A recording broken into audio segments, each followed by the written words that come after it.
नमस्कार। स्वागत है आप सभी का आज के इस वीडियो में।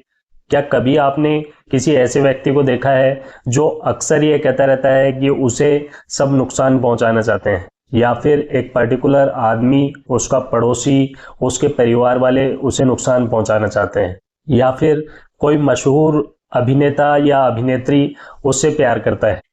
कुछ लोगों के अंदर ऐसा हो सकता है कि उनमें विचार आता है कि मुझे कोई मारना चाहता है, मेरे स्टाफ वाले मुझे मारना चाहते हैं, मेरे परिवार वाले मुझे मारना चाहते हैं। या फिर कुछ लोगों के अंदर विचार आ सकते हैं कि मेरे घर वाले या मेरे पड़ोसी मेरी जमीन जायदाद हड़पना चाहते हैं।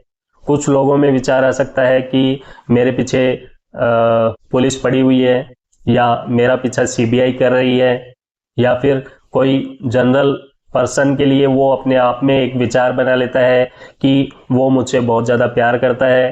अब वो पर्सन चाहे आकर उसे मना भी कर दे तो भी वह उसको नहीं मानेगा। काफ़ी सारे युवा कपल्स लव या प्रेम के नाम पर घर छोड़कर भागते हैं, तो उनमें भी कुछ हद तक डिल्यूजन का प्रभाव होता है। वो माता पिता की बातें सुनते नहीं हैं और उस एक ऑरा के अंदर, फ्लो के अंदर वो घर छोड़कर निकल जाते हैं। तो उसमें भी कुछ प्रतिशत तक डिल्यूजन का असर होता है।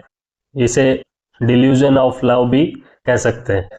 आज के इस वीडियो में हम समझेंगे भ्रम या डिल्यूजन क्या है, इसके प्रकार क्या हैं, आखिर दिमाग में ऐसा भ्रम होता क्यों है, और इसका इलाज कैसे किया जाता है। सबसे पहले हम बात करते हैं डिल्यूजन क्या है। डिल्यूजन एक झूठा विश्वास या फॉल्स बिलीफ की स्थिति है। इसमें किसी व्यक्ति को पक्का विश्वास होता है, भले ही उसके पास कोई सबूत न हो या फिर सबूत उसके खिलाफ हो। उदाहरण के लिए, किसी व्यक्ति को लगता है कि कोई उसका पीछा कर रहा है, जबकि वास्तविकता में ऐसा कुछ नहीं है, और वह व्यक्ति समझाने पर भी यह बात नहीं मानता है। इसे ही भ्रम या डिल्यूजन कहते हैं। भ्रम के ही जैसी एक और स्थिति होती है जिसे हेल्यूसिनेशन कहते हैं।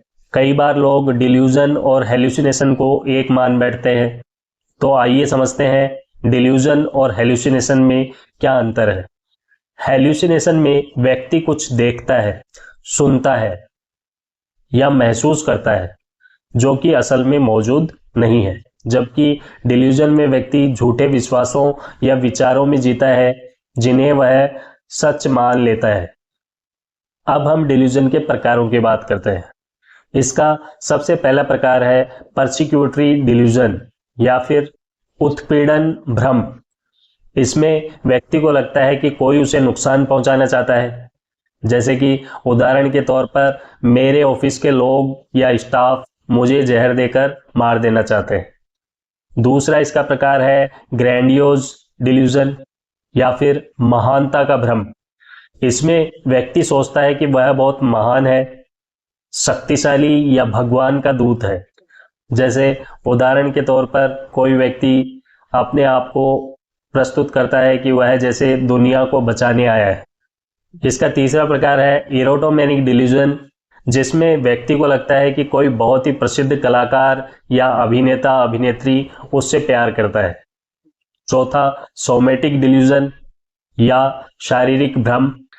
इसमें व्यक्ति को लगता है कि उसके शरीर में कोई अजीब बीमारी है या फिर कोई पैरासाइट या परजीवी जीव उसके अंदर निवास कर रहा है। पांचवा इसका प्रकार है जीलियस डिल्यूजन या ईर्ष्या संबंधी भ्रम। इसमें व्यक्ति को पूरा विश्वास होता है कि उसका पार्टनर उसे धोखा दे रहा है, वो भी बिना किसी सबूत के। अब हम डिल्यूजन के कारणों की बात करते हैं। डिल्यूजन अपने आप में किसी मानसिक विकार का लक्षण हो सकता है, जैसे schizophrenia, bipolar disorder, severe depression या फिर डिल्यूजनल डिसऑर्डर। डिल्यूजन का कारण है मस्तिष्क में डोपामिन का इम्बैलेंस, या फिर जेनेटिक कारण या वंशानुगत कारण हो सकते हैं। कभी कभी स्ट्रेस, ट्रॉमा या ड्रग अब्यूज भी इसका कारण हो सकता है। और बहुत लंबे समय तक नींद डिस्टर्ब रहने के कारण या फिर अनहेल्दी स्लीप हैबिट्स की वजह से भी डिल्यूजन जैसी स्थिति पैदा हो सकती है। डॉक्टर या साइकेट्रिस्ट व्यक्ति के विचार, व्यवहार और बोलचाल का निरीक्षण करके इसका डायग्नोसिस करते हैं। साथ ही साइकोलॉजिकल इवेल्युएशन और DSM-5 क्राइटेरिया के आधार पर डायग्नोसिस किया जाता है।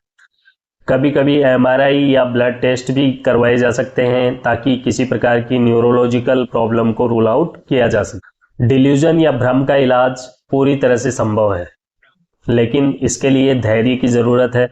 इलाज के लिए पहला विकल्प है मेडिसिन्स। इसमें एंटीसाइकोटिक ड्रग्स जैसे रिस्पेरिडोन, ओलेंजापिन, क्लोजापिन आदि का यूज किया जाता है। ये सभी दवाइयाँ बहुत ज़्यादा डोज स्पेसिफिक और सिम्टम्स स्पेसिफिक होती हैं, इसलिए इनका सेवन कभी भी बिना डॉक्टर की सलाह के नहीं करना चाहिए। दूसरा ऑप्शन है साइकोथेरेपी।